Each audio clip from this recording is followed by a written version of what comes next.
Assalamualaikum warahmatullahi wabarakatuh. Saya Dani Cercau dari kelas 11 MIPA 4. Hari ini saya akan mempresentasikan hasil slide materi geografi yang berjudul pemanfaatan sumber daya alam di Indonesia sebagai objek pariwisata.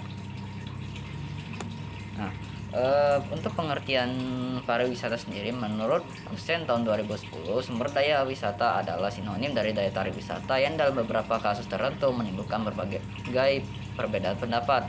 Nah, hal ini disebabkan persepsi bahwa semua daya tarik wisata adalah sumber daya wisata, namun sumber daya wisata sendiri belum tentu dapat menjadi daya tarik wisata. Secara definisi, pariwisata adalah perpindahan seseorang dari suatu tempat ke tempat lain yang bertujuan bukan untuk bekerja, melainkan untuk menghibur diri sendiri atau relaksasi diri, dan sifatnya sementara.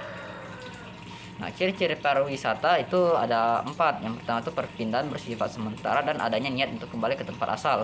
Nah, yang kedua itu tujuannya bukan untuk bekerja, melainkan untuk menghibur diri. Terus yang ketiga, melakukan perjalanan ke tempat yang diinginkan wisatawan serta kembali dari tempat tersebut.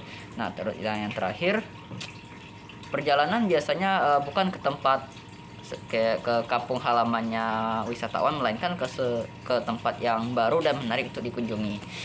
Nah, oke, kita masuk ke unsur-unsur pariwisata. Yang pertama itu adalah biro perjalanan, yang dimana biro perjalanan ini unit terhadap bisnis yang mengelola terhadap seluruh proses pariwisata dari awal sampai selesai. Contohnya seperti Traveloka. Dan yang kedua adalah akomodasi. Akomodasi ini ya tempat untuk tempat menginap yang sifatnya sementara, sepertinya hotel, kemah, dan motel.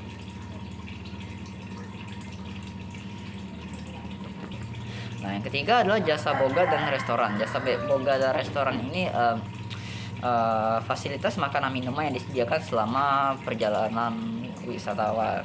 Nah, terus ada juga atraksi wisata. Nah, atraksi wisata ini ya seperti pentas seni musik atau pentas seni musik, tarian, dan lain sebagainya. Nah, itu dapat disajikan bukan hanya cara tradisional, tapi modern juga bisa.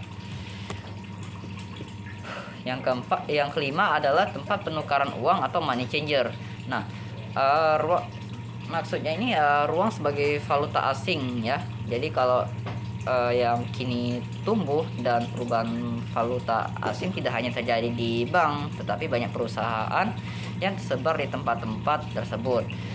Nah, terutama di kota-kota besar yang seharusnya menawarkan valuta asing. Jadi kalau kita mau pergi ke datang negara asing, ingin menukar uang, kita nggak harus ke bank lagi. Yang terakhir adalah cenderamata.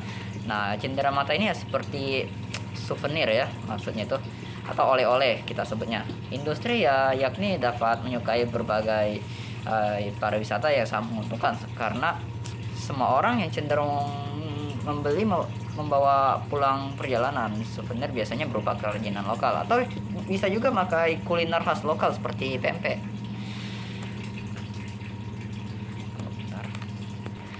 Nah, lalu ada manfaat pariwisata.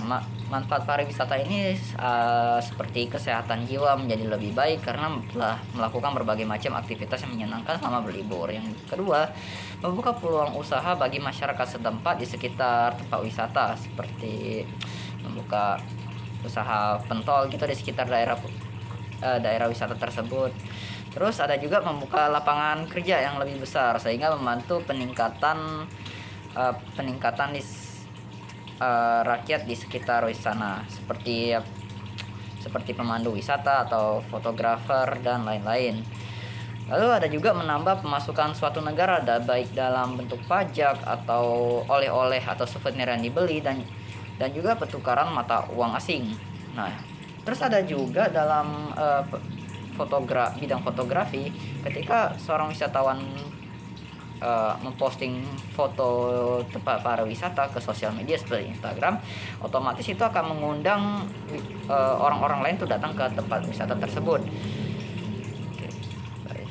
Dan untuk dampak-dampak sendiri, kita masuk ke dampak positif dulu ya. Dampak positif wisata sendiri adalah membuka lapangan pekerjaan, menjaga dan melestarikan budaya setempat, menunjang fasilitas umum untuk turis, dan juga bermanfaat bagi masyarakat lokal seperti ya proses pembenaran jalan raya gitu. Yang keempat, meningkatkan pendapatan. Nah, terus ada juga dampak negatif seperti berkembangnya pola hidup konsumtif, lahan pertanian semakin terbatas, dan tercemarnya lingkungan akibat perilaku oknum yang buang sampah sembarangan. Dan yang terakhir, pekerja lokal seringkali tidak menerima upah yang besar dengan kondisi kerja yang buruk. Lalu ada faktor pendukung wisata. Faktor pendukung wisata sendiri ini memiliki banyak objek wisata pariwisata di berbagai daerah, terus memiliki alamnya indah, berbagai macam peninggalan sejarah, memiliki berbagai budaya yang unik, dan yang terakhir rakyatnya yang ramah tamah. Bahkan saking ramah tamahnya kita sampai kena jajah selama 3,5 abad lebih. Lalu ada juga faktor penghambat wisata seperti minimnya transportasi yang tersedia, belum ada banyaknya fasilitas yang di tempat wisata tersebut, jalan yang cukup jauh, medannya harus dilalui, bahkan sampah yang berserakan yang belum terkontrol dan menyebabkan daya tarik wisata menurun. Mau sebagus apapun pariwisatanya, kalau misalnya tempat wisata tersebut kotor atau minim fasilitas, otomatis turis pun gak bakal tertarik buat mengunjungin. Baik, terus ada juga jenis pariwisata secara geografis. Pariwisata secara geografis terbagi menjadi 3. Yang pertama adalah pariwisata domestik.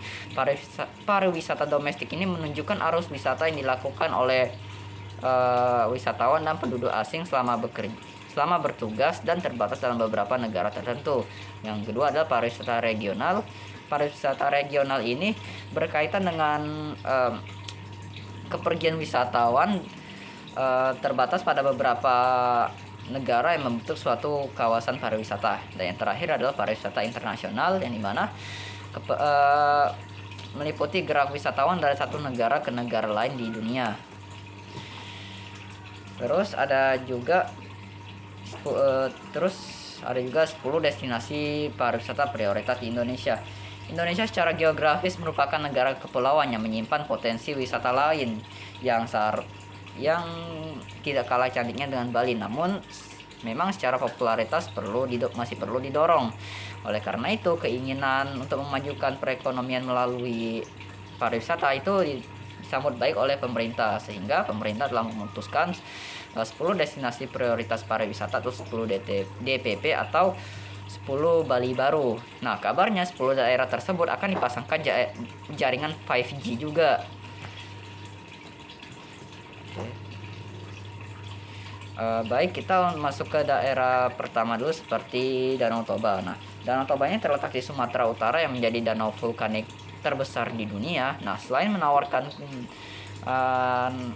keindahan danau, pariwisatawan juga bisa menikmati spot-spot menariknya di sekitar danau seperti Desa Paropo, air terjun Situmurun, serta Bukit Simar Jarunjung dan Siat Dratas. Lalu ada juga Tanjung Kelayang.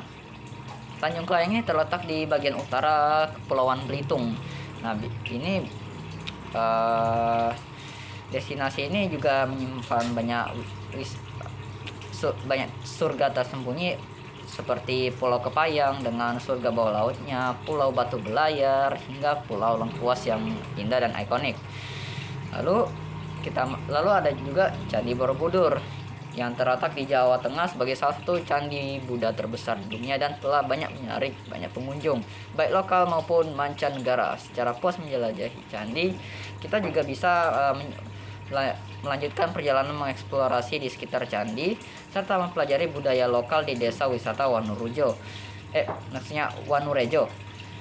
Nah, lalu ada Gunung Bromo. Gunung Bromo terletak di Jawa Timur yang menawarkan kombinasi kawah, padang pasir, perbukitan, dan ada juga berbagai macam aktivitas seru yang bisa kita lakukan seperti menjelajahi area gunung dengan mobil jeep, berburu matahari terbit, menikmati ekosistem pasir berbisik, hingga menyaksikan tradisi adat suku Tengger.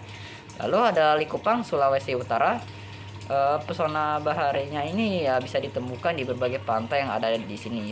Contohnya pantai Salah satunya adalah Pantai Likupang yang berjaraknya sekitar 48 km dari kota Manado.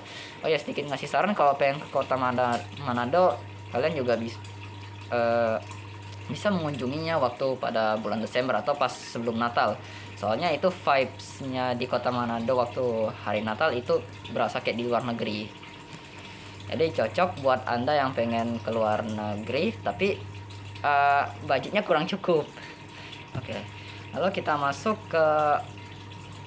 ke Wakatobi yang terletak di Sulawesi Tenggara. Nah, Wakatobi ini menawarkan berbagai macam kegiatan seru seperti menyelam bawah laut sambil melihat lumba-lumba, terus wisata sejarah ke Desa Lia Togi, serta menikmati keindahan sabana Puncak Kayangan.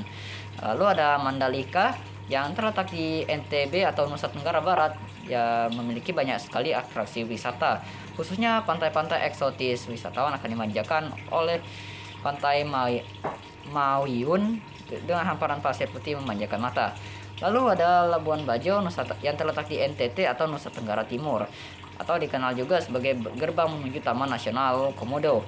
Ya, selain keindahannya, Labuan Bajo juga menawarkan beragam kegiatan menarik seperti menikmati Pink Beach, terus trekking ke Pulau Padar dengan suguhan panorama, terus pesona tersembunyi di Gua Rangko, dan tentu saja menyaksikan langsung hewan endemik Komodo.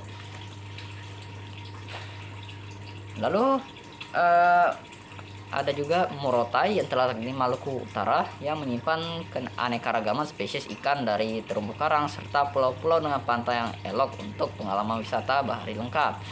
Nah, di Morotai itu banyak sekali spot-spot yang menarik seperti berjalan kaki menyeberangi lautan, terus Pulau Kokoya dengan keindahan kombinasi pasir putih, laut biru, dan hijau pepohonan.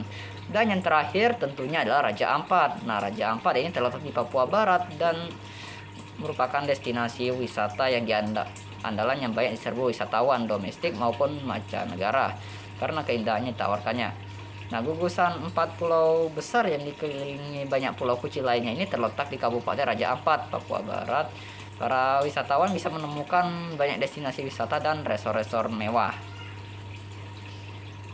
Nah, lalu kita masuk ke studi kasus pariwisata Indonesia di tengah masa pandemi. Nah, dampak wabah virus corona bagi industri pariwisata khususnya Indonesia tentunya sangat berpengaruh. Sejumlah pembatalan kedatangan wisatawan asal Cina terjadi sejak wabah virus diumumkan. Nah, lenggangnya kursi pesawat, begitu juga hotel, rus operator pun menjadi lepas. Nah, oke.